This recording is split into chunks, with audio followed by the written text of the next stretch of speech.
Hello and welcome to episode number 386. This is the Project Management Podcast at pm-podcast.com, and I'm Cornelius Fichtner. Last year at the PMI Global Congress 2016 in San Diego, California, I recorded an all-time high of 14 interviews. They have all been published over the past few months here on the program, and you've probably heard some or all of them. But what you don't know is what happened once each interview was complete, because I pressed the recording button one more time and I asked each of my interview guests the following question. What interpersonal skill do you attribute the most to your success in project management to? In other words, what skill has helped you most on your projects when you interact with others? And today, you are going to get all the answers in one nice big mashup. We begin with Payette, who attributes his success to what I have to do a lot here on the Project Management Podcast, and that's talking. Jay, please tell me, which is the interpersonal skill that you attribute the most of your success in project management to? It's an excellent question, and it's a difficult question because there are so many key interpersonal skills. I know that being able to be empathetic is important and to understand different people's perspectives. But for me, actually, if I had to attribute success in project management, it would be in simply communication, being able to stand up in a room and present and speak with confidence and win people over with my ideas. So being able to speak confidently, being able to speak what I would hope to be charismatically, to me, has been the one skill that has allowed me to win confidence in my clients, but also drive success in delivering projects. And now that we know that talking is important, how about listening? Here are Kristy Neckowicz and N.K. Shrivastava. I would say that the one key skill that I attribute my success to is active listening. I feel like the fact that people that I communicate with recognize that I'm listening, that I actually do care about what they're going to say, and I'm actually going to take action as a result of what they say, that has given me a lot of leeway in building relationships with them and also getting the results that we both want. So I would say active listening is key. If I were to put the interpersonal skills, I will say listening is the most critical skill because that helps me to understand the customer. And it goes with one of the 7 habits of highly effective people: seek to understand first, then to be understood. I don't know which habit number is that, probably number 2, I think, or whatever. But I think that's the most important thing, listening. And listening doesn't mean hearing. Listening means really, really understanding what somebody sitting in front of you is talking or wanting to communicate. So that's the most important thing. And sometimes I have sit in user sessions where I have not talked for 1 hour, 2 hours, just listening. And I remember in one of the sessions where I was one of the project managers, and I went with the sales team, and it was a big insurance company. There were very senior leaders, and it was a one-day session where the sales guys were trying to know what they are looking for, and they took me as a pre-sales support project manager. And I was sitting there, and for first half day, I did not speak anything. I was just listening.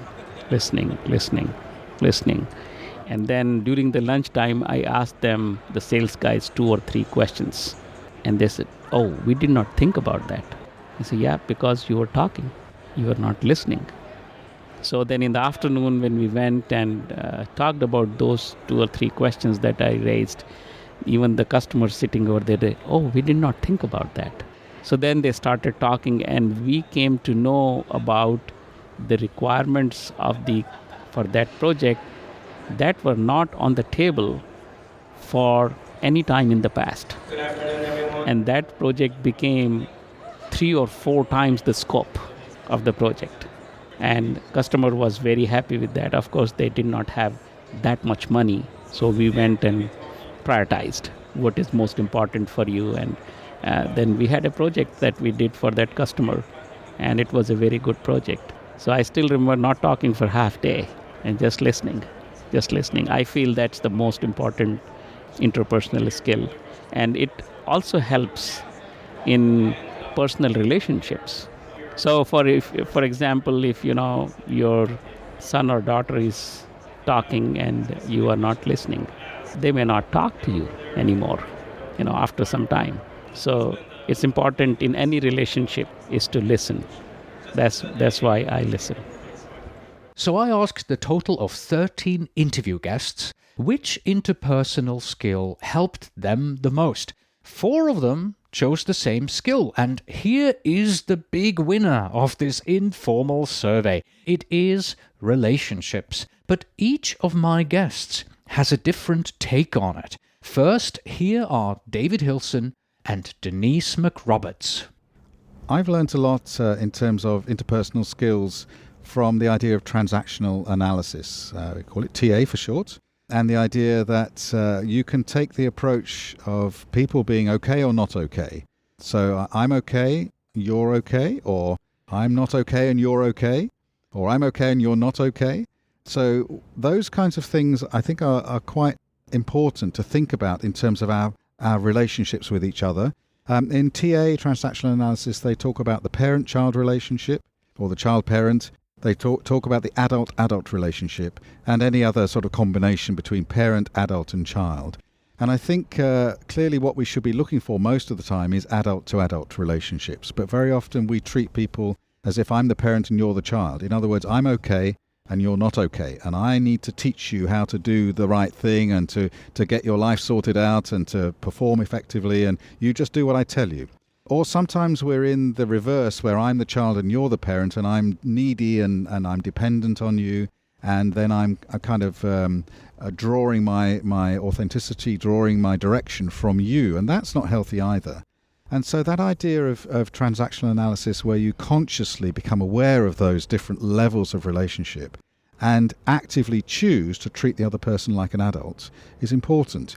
And I found that's been a real challenge to me as a technical expert. I mean, I'm a risk management expert, but also a person in project management. I'm a fellow of PMI. I've been managing projects for 30 years. That actually I feel like the parent. And very often my starting position is, you're not okay. You need to listen to me. And that's very arrogant. And I don't know everything. And so I do need to just correct myself quite often and say, you know what, your position has value. I can learn from you. Let me just adjust my positioning and treat each other as equals and not be dependent on you, but not try and sort of put myself above you. That we're all trying to do the same thing together here, and that is really helpful to me. So that adult-to-adult relationship as a choice to do it intentionally has been, I think, the thing that's helped me the most. I would have to say most of my success is attributed to connecting with people. As a project manager, I get to work with all different levels, from C-level executives to all the various resources on a one-on-one level. And it's fun and challenging to work at those different levels, figure out how to best communicate, how to most effectively communicate, and how to connect so that people feel inspired to work on projects and to collaborate in this team environment and really impart change. And so I think connecting to those people is the most fun, and I think it's one of my strongest skills that I think has really helped me out in my project and portfolio management career. So that was David Hillson and Denise McRoberts. Oh, and by the way, if you want to hear me stumbling over my own tongue when I ask David the question, you're going to have to listen all the way to the end. We're going to be adding that blooper right after the ending music here in this episode. Moving on to Joy Beatty and Kristine Hayes Munson, who agree with the previous 2 guests. The interpersonal skill that is most important for them as project managers is relationships, but not all of us are in fact project managers. My success is actually not in project management. I would say my success is in the business analysis space. And the interpersonal skill I would most attribute to my success there is what I refer to as the soft relationship skills. I think that a lot of people are analytical. I think a lot of people understand complex problems and can juggle lots of information. The key is, can that person also relate to the business stakeholders, to the personalities of the implementation team, to the executives, to understand why are they doing a particular project? And I think that that particular skill set is rarer to find. My personal success comes from building relationships. Even though I work for a really large firm, most of the people I work with are based in one office locally here in California. And the same people work on different projects, and I work with the same people over and over and over again. So it's very important to me to build a relationship so that when they see me coming and I'm asking them for help, you have to remember I manage risk and compliance projects, which are not the sexy, glamorous ones. So I've got to get past the sexy, glamorous ones to get them to do sometimes the undesirable project. It's a relationship of that there's some sort of value there. If I do this, that there's a value and there's a purpose, and it's not just busy work, and that it's done in a way, and that we work together in a way to build a collegial relationship so that when we work together again, we have that foundation and that collegiality so that we can continue to build and work together over time. Andy Burns is next. To him, being centered and knowing yourself is at the top of the list. But then he takes us on a journey. Andy, please tell me, what interpersonal skills do you attribute the most to your success in project management? Well, I think that continual curiosity has driven a lot of my career, and I've found that PMI has been an awesome partner in satisfying that curiosity with lots of materials and ways to learn and grow. But if I had to pick one skill, one thing that has really allowed me to function interpersonally with large teams, it's being centered personally and being personally clear with what I want, and being able to speak to people in ways, and I call this nonviolent communications. And in nonviolent communications, when you speak to people, you tell them what your needs are, you speak to them in terms of their needs, you think in terms of win-win. And it's very important to always remember that we should always be requesting people to do things, not ordering them, because we're all in this together. And this is sort of the styling of the world right now. And if you think about it, being personally clear and centered means that you're not telling people to not do something. You're telling them what they can do. You're always putting that spin on things so that you're clear that this is the direction and this is what's needed. And people don't have to be confused or worried. You're not telling people what they should be. You're telling them what they should do. People are what they are. Everyone has needs and values, and you shouldn't be criticizing those or trampling on them, even by mistake. And it's very easy to passively do that.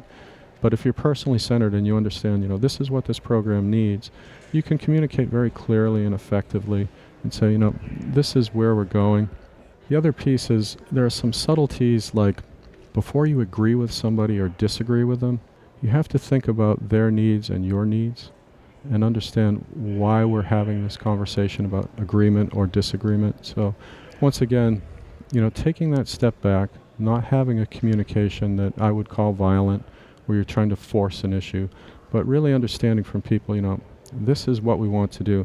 Now, I would also say in this, whole context that doesn't mean you can't say no, because anybody that runs a program is going to say no 15 times a day, and that's absolutely fine. However, when you say no, you need to say it in terms of what need of yours is not being met. You need to say that in terms of what need of theirs will not be met, and speak in human terms so that people can understand exactly what the need is. So it's never sufficient to just say, no, don't do that. You have to really think this through. Also, it just applies more to things like a simple thing the other day. I had a programmer who had created this tool, and this is very techy, but there's an automated test framework called Cucumber. And we use that to, take the business requirements, put them into the test harness electronically, and we test with it. And he had created this thing to manage his cucumbers, what we call the tests. And there's a device that's very popular in the United States to slice cucumbers called a mandolin. So he had named his product Mandolin. He created this open source product. And it was wonderful. And one of the senior program managers, in a review with 700 people, said, well, thank you, this is awesome. We're going to increase productivity by at least 30% based on this.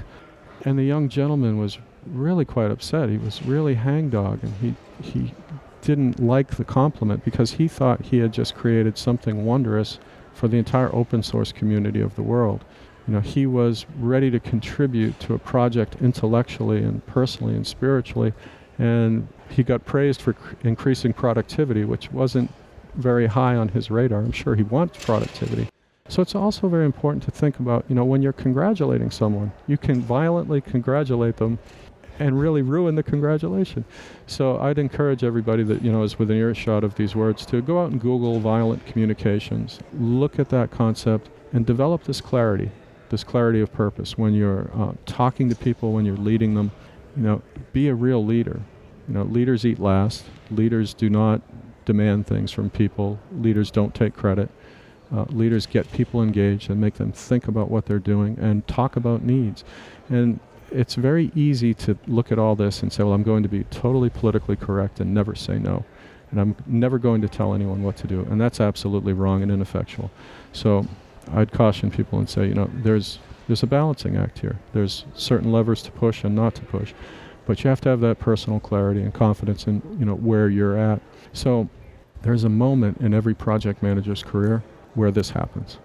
And to anyone that's listening where you're not at that moment yet, don't become discouraged, because that moment will come. It will come to you at a certain age, at a certain level of experience where the clarity will be there. And you'll understand that, you know what I really like doing? I like doing plan-driven projects. I like doing software implementations. I like to implement this sort of software. And you found your thing. And that's great. And if you're not there right now, remember, project management is a T-shaped skill. You can work in plan-driven, iterative, adaptive methods. You can move from industry to industry, department to department. You can find your place, and, you know, with project management as the top of the T, you can find that leg where you want to go deep into a technology or deep into a business process and really make a great contribution. So this is, you know, just something that I really, really appreciate. And that was Andy Burns and all the soft skills that helped him to success. And to continue our exploration of these soft skills, I now need you to put yourself in my shoes for a moment, because Kim Wasson and Wanda Curlee are focusing on emotions. I think probably empathy with limits. Wanting to put myself in the place of the person that I'm talking to or working with, and understanding what's driving them and how they're seeing things, so that I can adjust what I'm doing, or at least get a better understanding of what they're doing. The limits is, if there's no project, there's no job for anybody. So understanding may not get them what they want. You know, I need to know where to stop with that. But definitely trying to make that connection with what's driving each of the people on my project. I am going to say it is reading people, and reading people means emotional intelligence. And when I say reading people, it needs to be that you are understanding what that person is expecting from you. So, for example, if I'm talking to a CEO, I'm going to talk to the CEO based on what I know about that CEO. For example, I'm not going to go into minutia. I am going to be able to say, this is what 1, 2, 3 is happening on the portfolio, the project, or the program. Whereas if I'm speaking to a CFO, I'm going to be prepared to understand that as a CFO, he or she is probably more interested in the financial details. They don't really want to know the vision as much, but they're wanting to know, where are you going to be in 3 months? Where are you going to be in 6 months? But I need to read the dynamic of the CFO as well. Then finally, I have to be able to switch gears real quick and be able to talk to my team or to the client. And that's a very different conversation, or interpersonal, as you said, with one-on-one. So if I'm talking to a big audience, I'm going to be talking differently than if I'm speaking one-on-one with somebody. So my interpersonal skills, for basing on what I understand about that person, about the situation. So emotional intelligence has a lot to do with it, but coupled with that is the communication skills. You've got to have both or it's not going to work. We are in the home stretch here, and we have 3 more to go. First, we have Beth Spriggs, and we're kind of coming back to the importance of relationships and how they help you get others to do what they need to do to make a project successful. Influencing others. The ability to build relationships and influence others. It drives change, it drives adoption, it drives buy-in, it drives people having my back when I need it. That has been one of the key interpersonal skills that I have used and leveraged, is my ability to influence others. And talking about influencing others, what do you think is the most important skill when it comes to managing a multi-year project that spans the globe and is staffed entirely by volunteers who all feel that their ideas are the right ones and that they must be included in this new project management standard? Well, Cyndi Snyder Dionisio, the project manager of the PMBOK Guide 6th edition, says that bringing people to work together is it. I would have to say facilitation. And the reason I would say facilitation is it can just be used throughout. So you facilitate the team coming to a decision. You facilitate a conversation to help pull it out and get the richness. You facilitate a conflict. You facilitate problem solving. I don't think it's as effective to dominate or to control. I think somebody has to take the ownership and lead, and that is the project manager's job. But I think in their tool belt of interpersonal skills, it is the ability to facilitate a group of people to move towards a stated objective, however that is. If it's problem-solving, decision-making, conflict, brainstorming, nominal group technique. I used all those things on my project, and it was just great. The less I drove, and the more I sat back and enabled through facilitation, the better it got. Finally, we have Connie Inman, who reminds us that even when things go south, we project managers have to keep smiling. I'm going to say positive outlook, because for me, there's always a way. If this way didn't work, this way will. And so I'm also a mother, right? And I taught my daughter very early on, don't ask me the same question twice because you'll get the same answer. If I ask you the same question twice, the same way, I'm going to get the same answer. So I try to look at it from all angles and keep a positive attitude. Where there's a will, there's a way. And also recognizing that when there's no longer any option available, step back, take a minute, come back at it again. But it's a problem to be solved. You got to get the right people in the room, try to figure it out. So it's a positive outlook and a can-do. We'll figure this out together. There you have it. 12 project managers and 1 business analyst, and their answers to the question, which is the interpersonal skill that you attribute the most of your success in your career to? And that's it. Thank you very much for listening. And also a special thanks goes out to Kevin Riley, who suggested this question. As always, you can find us on the web at pm-podcast.com. Please send your emails to info@pm-podcast.com, and when you write, please do tell me where in the world you are writing from. Until next time. David, Great. That's what I do sometimes. Yeah.